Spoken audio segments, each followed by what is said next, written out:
কিয়ামতের দিন আপনি উঠবা, আল্লাহ কইবা ইকরা কিতাবাক, লে ও তোমার আমলনামা, ও নরব তোমার আমলনামা, আজকে তুমি তোমার আমলনামা পড়ো।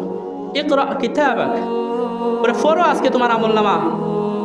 ইকরা কিতাবাক কাফা বিনাফসিকাল ইয়াউমা আলাইকা হাসিবা, বলে এই আমলনামা, এই সাক্ষী, এই জিনিসগুলা, এই আমলগুলা, এই আমলনামাগুলা আজকে সাক্ষী হওয়ার লাগে তোমার যথেষ্ট, আর কোনো সাক্ষীর প্রয়োজন নাই। তুমি যা করছো সব এই জায়গার মধ্যে লেখা আছে। কোন সময় খার গিবত করছো, কোন সময় খার সমালোচনা করছো, কোন সময় খেগিরে দিয়ে খেগিরে মাইল লাগাইছো, কোন সময় নামাজ বাদ দিছো, কোন সময় অসুবিধা দেখাইয়া নামাজ বাদ দিছো, আল্লাহর তাকিয়া গাফিল হইছো। এই সব এ টু জেড ফামান ইয়ামাল মিসকালা যাররাতিন খায়রান ইয়ারা ওয়া মান ইয়ামাল মিসকালা যাররাতিন শাররান ইয়ারা। যাররা পরিমাণ যা ভালো কিছু করবা সব কিয়ামতের দিন দেখাইবা, যাররা পরিমাণ যা খারাপ কিছু করবা সব আল্লাহ কিয়ামতের দিন দেখাইবা। আপনার আমলনামা আপনার হাতে দিবা, দিয়া কইবা ইকরা কিতাবাক, পড়ো তোমার আমলনামা পড়ো। কাফা বিনাফসিকাল ইয়াউমা আলাইকা হাসিবা, আজকের আমলনামা তোমার লাগি যথেষ্ট। কিতা চাব হল আজকের আমলনামা তার লাগে যথেষ্ট। মনে করো কে বেটা চুরি করছে, ডাকাইতি করছে, করিয়া ধরা পড়ছে, হ্যাঁ, এখন চুরি করার সময় বেটায় সিসি ক্যামেরা থেকে উঠছে বা বেটা লুকাইয়া ভিডিও করে রাখছে, তখন বিচার সালিশ বৈঠক বইল।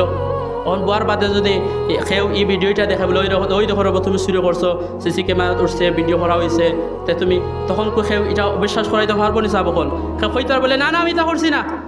তো এইভাবে আপনি আমি যা করলাম প্রকাশ্যে, দিনের আলোতে, রাতের আধারে, গোপনের প্রকাশ্যে, রুমে একলা, রুমের বাইরে, বাজারে, জঙ্গলে মঙ্গলে যা আছে সব জায়গায় যা করতাম সব আল্লাহ লেখিয়া রাখলা, কিয়ামতের দিন আপনারা আমারে দেখাইবা।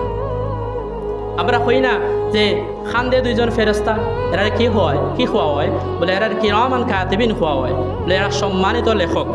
আপনি যা খড্ডা সব কিছু তারা কিতা খড্ডা লেখিয়া রাখা, এক সেকেন্ডও লাগি তারা ঘুমো নাই, তারা বুয়াত নাই। আপনি যা খড্ডা সব কিছু আপনারা ভিডিও করে রাখা এবং লেখিয়া রাখা।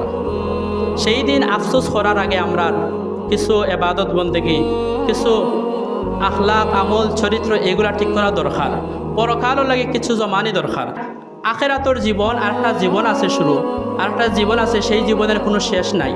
মৃত্যু তাকে নিয়ে কবর, হাসর, মিজান, ফুলসিরাত, এই গোটা জিন্দেগি, জান্নাত জাহান্নাম, আল্লাহর সাক্ষাৎ, আল্লাহর দিদার, এই গোটা জিন্দেগি হচ্ছে আখেরাতের জিন্দেগি।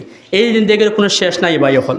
আপনি দুনিয়ায় থাকতে যারারে মারিয়া খাইছেন, যারারে কষ্ট দিছেন, যারার বিচারের প্রতি আপনি সঠিক বিচার করেন নাই, এই সব হিসাব কিয়ামতের দিন আল্লাহ সমানভাবে বন্টন করিয়া দিবা। সেই দিন কোনো ব্যক্তির আল্লাহর কাছ থেকে নিরাশ হইতো নাই।